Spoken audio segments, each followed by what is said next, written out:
video ini, saya akan membahas sebuah smartphone yang sebenarnya sudah lama ada di pasaran. Dan smartphone ini merupakan smartphone kelas menengah yang menurut saya cukup menarik. Samsung Galaxy A71 ini adalah sebuah smartphone kelas menengah yang dirilis Samsung pada awal tahun 2020. Dengan bahasa desain yang bisa dibilang agak mirip-mirip dengan flagship seri S20 ya. Terutama bagian belakangnya yang form factor-nya mirip secara desain. Kalau ada pertanyaan, kok akhir tahun 2020 masih bahas HP ini, kok nggak ambil Galaxy M51 aja gitu? Secara spesifikasi sama.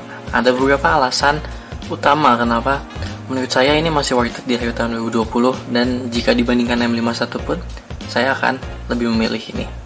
So, stay tune ya guys, simak videonya sampai habis.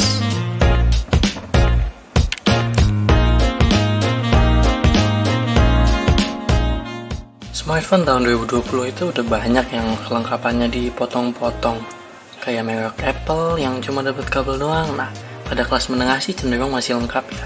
Apalagi untuk Galaxy A71 ini kita bisa lihat di sini kita masih dapat lengkap ya, dapat kabel USB Type-C pastinya, earphone Samsung standar ya ini, bukan yang AKG. Dan di sini kita dapat adaptor yang wattnya itu 25 watt. Jadi adaptor ini tuh sama kayak di Note 10 Plus dan di Note 10 serta di series S20 lainnya.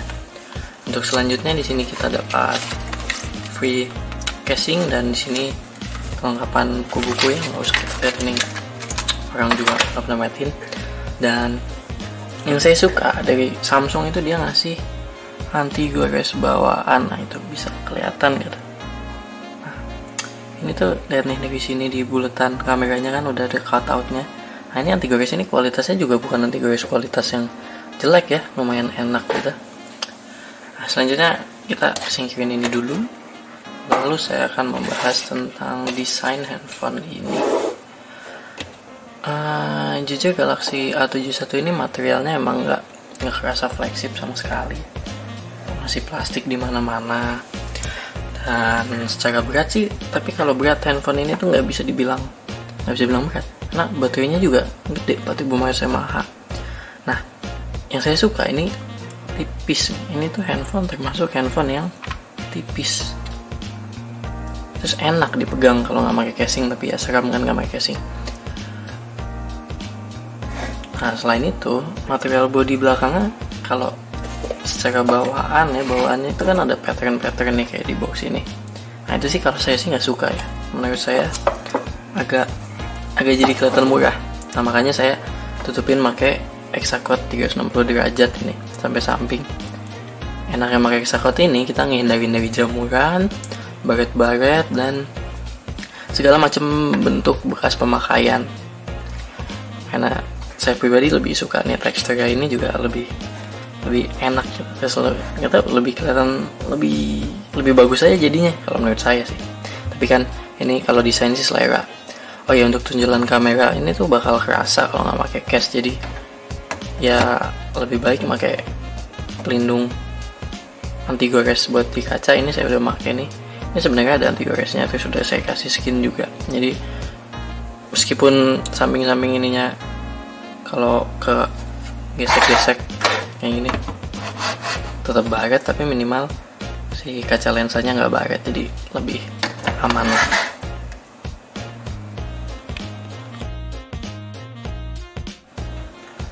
Galaxy A71 sudah dibekali layar Super AMOLED Plus beresolusi Full HD. Untuk refresh rate-nya masih standar di 60Hz, jadi idealnya sih ini cuma buat nonton film, YouTube, Netflix. Kalau mau gaming yang high FPS ini belum bisa ya. Terus kalau kita scroll home screen dan menu-menu Instagram, sosial media gitu belum sesmooth yang udah 90 atau 144Hz. Kalau pengen 144Hz ya lebih baik ke merek sebelah yang harganya juga nggak jauh beda dari A71 ini. Tapi overall sih layarnya sudah cukup memanjakan mata ya, udah cukup enak buat konsumsi media sehari-hari serta pemakaian sehari-hari. Speakernya sendiri masih mono, letaknya ada di bawah sini, dan cuma satu ya, nggak dual. Jadi yang atas ini tidak berlaku sebagai speaker juga, ini cuma buat telepon doang. Untuk kualitas suaranya bisa help you out. I can help you out.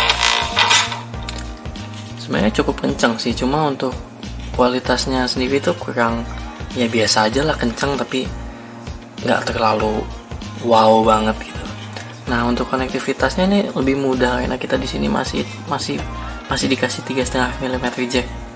Jadi buat nyambungin ke audio luar gitu lebih gampang. Oh ya, HP ini juga tentunya udah ada NFC ya. Jadi kita bisa ngecek saldo, e-money, ngisi e-money juga sekarang sudah bisa lewat Tokopedia.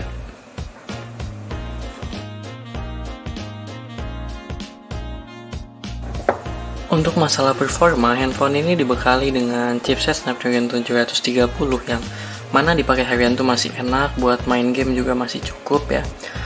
Untuk multitasking kita didukung oleh RAM 8GB yang kalau untuk pemakaian seharian tuh dia sisanya masih lumayan banyak ya. Baru kepake setengahnya, jadi masih sisa setengahnya lagi. 4GB available. Terus kalau di clean juga ada smart carry-nya Samsung ini lumayan bagus sih kalau menurut saya. Kalau kita clear nanti kita available-nya 4,5GB, lumayan nambah 500 MB. Untuk main game ya RAM 8GB cukup lah ya. Nah, untuk baterainya sendiri di sini saya bisa dapetin screen on time bisa sampai 8 jam dengan penggunaan sosial media ya, karena saya tuh jarang main game. Bisa dapat 6 jam ya, paling jelek-jeleknya tuh dapat berapa nih? 5 jam lah. Nah, yang saya notice dari handphone ini adalah satu hal nih. Kalau kita pakai medium power saving, ini konsumsinya bisa 25% lebih hemat dibanding optimize. Dan kalau buat nggak main game, menurut saya medium power saving ini udah lumayan karena nggak ada penurunan performa yang terasa secara signifikan. Atau kalau kalian malas, kalian bisa aktifin adaptive power saving, jadi dia setelah 50% ke bawah gitu kalau nggak salah, dia otomatis nyalain medium power savingnya. Itu juga lumayan. Untuk ngecasnya dia udah fast charging dan bisa 25 watt ya. Jadi kesimpulannya tuh baterai 4500 yang di body tipis ini tuh lumayan buat kalian yang seharian aktivitas terus tidur di rumah ketemu colokan. Nah, ini bisa banget dicas aja sambil tidur. Bisa pakai timer ya supaya nggak overcharge, pakai stop kontak yang ada timer ya. Untuk waktu ngecasnya sendiri kita di sini kan dapat power bank, dapat adapter 25 watt ya. Ini udah super fast charging. Kabelnya juga udah C2C ya. Ya itu kelihatan kan C2C. Jadi ini udah cepat ya. 25 watt ya, emang bukan yang terbesar tapi menurut saya sih sudah cukup. Salah satu aspek yang dapat dipertimbangkan adalah mengenai software update dan tentang berapa lama ini bakal dapat dukungan software update. Untuk A71 sendiri ini sekarang running on Android 10 One UI version 2.5, dan ini tuh One UI nya bukan One UI Lite kayak di Galaxy M51. Ini One UI beneran, dimana di sini kita dapat fitur-fitur seperti secure folder terus. Nah, yang lain saya nggak tahu sih, tapi yang kepake saya secure folder, itu yang paling saya kepake. Dan ini dijanjikan akan mendapat 3 kali software update. Jadi kalau misalnya sekarang Android 10, bisa-bisa kita dapat sampai Android 12 atau mungkin Android 13. Samsung janjinya seperti itu. Sedangkan di M51 ini One UI Core dan cuma dapat 2 kali. Pokoknya 1 kali lebih dikit lah dibanding seri A.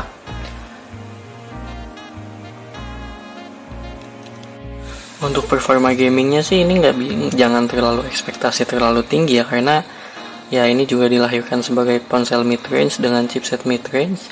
Tapi ya untuk kalau game-game kayak gini kan game-game casual sih ini pasti lancar ya. Kalau untuk game model berat kayak PUBG atau Call of Duty Mobile, nah di Call of Duty Mobile ini saya dapat settingan frame rate maksimal dengan grafik high, atau kalau mau grafik very high bisa dapat frame rate very high juga. Ya kalau dipakai juga udah lumayan sih kalau buat casual gamers, kecuali kalau beneran mau nekunin game, ya saya saranin sih ambil yang chipsetnya udah jauh lebih di atas ini aja. Oh ya, satu lagi yang lupa saya bahas yaitu adalah fingerprint. Di sini mengadopsi in display fingerprint ya. Ini sebenarnya lumayan keren sih, kayak kita tinggal naruh jari kita sini, kebuka. Untuk kecepatannya sendiri nggak terlalu cepat ya, seperti kalian lihat nih. Salah kan? Tapi di sini juga untungnya ada face unlock, dan face unlocknya lumayan cepat ya. Kita coba sekali lagi. Sekali lagi. Ya nggak cepet-cepet banget sih, tapi ya udah oke lah. Untuk fingerprintnya sendiri di sini kecepatannya juga nggak bisa dibilang cepat, tapi ya cukup reliable. Dengan catatan ini anti gores bawaan, yang mana anti gores bawaan nih kalau kita lihat tuh ini sebenarnya tipis, ya cuma plastik aja gitu. Kalau pakai tempered glass beda cerita ya.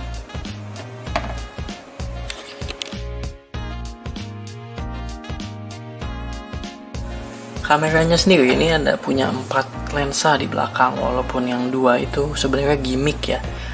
Lensa utamanya adalah lensa 64 megapiksel, aslinya 16 megapiksel tapi digabung-gabungin jadi 64. Lensa ultrawide 12 megapiksel yang kualitasnya tuh cukup oke.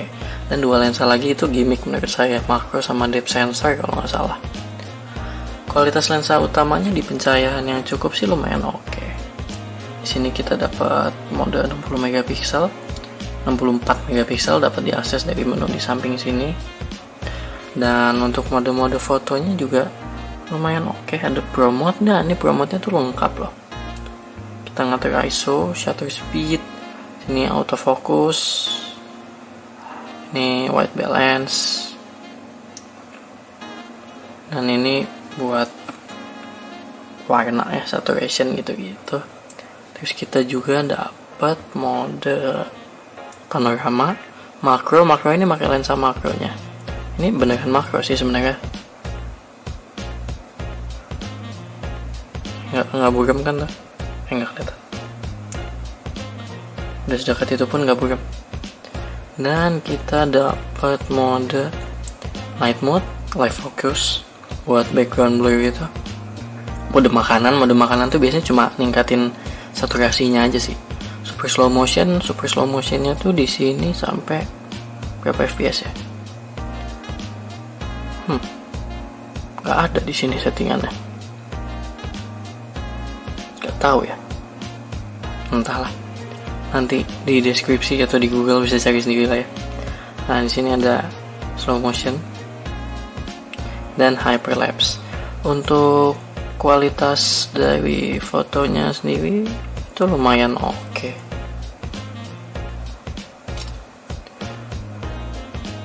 Detailnya lumayan dapet, apalagi kalau pencahayaannya tuh tadi ada airnya bekerja tuh tadi. Detailnya juga lumayan oke sih segini hitungannya. Dengan catatan ini environmentnya lumayan oke ya. Ini lensa ultrawide-nya juga termasuk ultrawide-nya detailnya lumayan oke loh. Kalau kita bisa lihat, saya zoom dulu, kan nggak pecah ya, termasuk nggak pecah lah ya. Di sini juga ada mode single take kayak di S20 waktu pertama keluar itu, tapi di sini saya nggak pernah kepake sih. Nah, untuk kualitas videonya sendiri di sini terbatas pada 30 fps ya. Di sini nggak ada pilihan untuk 60 fps. Ini kalau buat ngevlog lumayan agak bikin sedih sih sebenarnya. Jadi nggak halus tuh gerakan videonya nggak halus. Yang video depannya juga sama 30 fps. Sini ada video stabilization yang masih elektronik, belum optical. Ada auto HDR, ini buat di foto. Screen optimizer itu lumayan sih, dia buat ningkatin kontras dan lain-lain. Nah, video kita dapat ini ultra steady itu pakai kamera ultrawide ya sebenarnya, pakai lensa ultrawide, jadi kualitas ketajaman gambarnya agak degradasi dikit. Sini ada buat efek-efek ya. Sini air doodle tuh saya nggak pernah pakai juga sih. Untuk kamera depannya itu 32 megapiksel ya di sini. Nah ini settingan 32 megapiksel bisa diakses di sini. untuk detailnya sih lumayan oke ya. Kita coba yang 32 megapiksel. Ya ini fix fokus kali ya, jadinya buram ini depannya. Gitulah. Untuk alternatifnya kalian bisa pakai Gcam ya. Ini tuh Gcam versi 7.4. Kalau menurut saya hasilnya kadang-kadang lebih bagus, kadang-kadang lebih jelek dibanding Stockcam, tergantung kondisinya. Tapi overall sih kameranya masih oke ya untuk harganya yang segini. Jujur saya sebelumnya saya pakai Galaxy Note 10 Plus. Pas turun kesini tuh lumayan gak kecewa sih. Saya agak low expectation gitu sama kameranya. Waduh, bagus apa enggak nih? Tapi ternyata masih oke. Jadi kamera overall jempol. Kita sampai di kesimpulan. Kesimpulannya apa? HP ini masih cocok buat user yang daily use, buat sosial media, buat foto-foto video gitu. Terus bodinya juga enak, desainnya juga ya selera sih, tapi secara form factornya lumayan oke. Dan software update-nya masih panjang. Serta charger yang 25 watt ini berguna banget kalau lagi traveling, karena ngecasnya juga cepat. Samsung standar kan masih 15 watt ya, kalau yang versi rendah-rendah. Jadi untuk kalian yang menginginkan spek tinggi, handphone ini emang kurang cocok, karena dengan harga yang gak beda jauh kalian bisa dapat Snapdragon 865 dan layar refresh rate tinggi.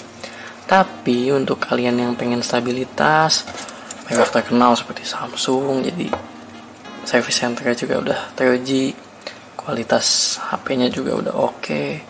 Ini cocok buat kalian yang pengen stabil, oke.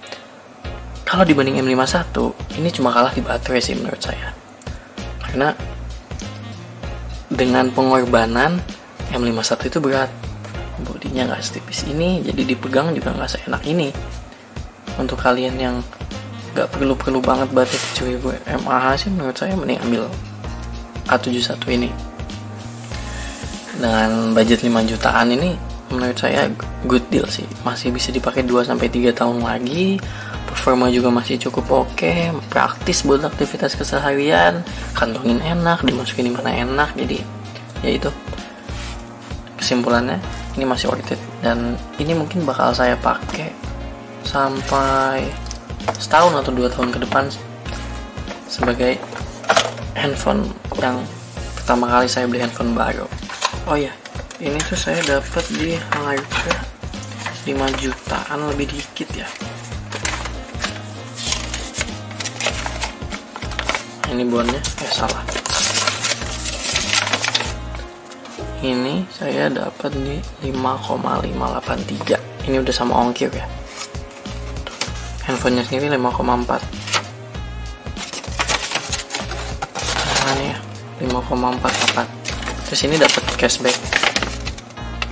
Dapat cashback sekitar 300 ribuan dari Tokopedia-nya, promo-promo OVO gitu. Jadi lumayan good deal lah menurut saya. Sekian video saya. Jika kalian suka, jangan lupa klik like dan subscribe. See you in the next video. Oh ya, jangan lupa komentar ya apa yang kurang supaya jadi perbaikan buat saya selanjutnya. Soalnya ini juga video review pertama saya. Terima kasih.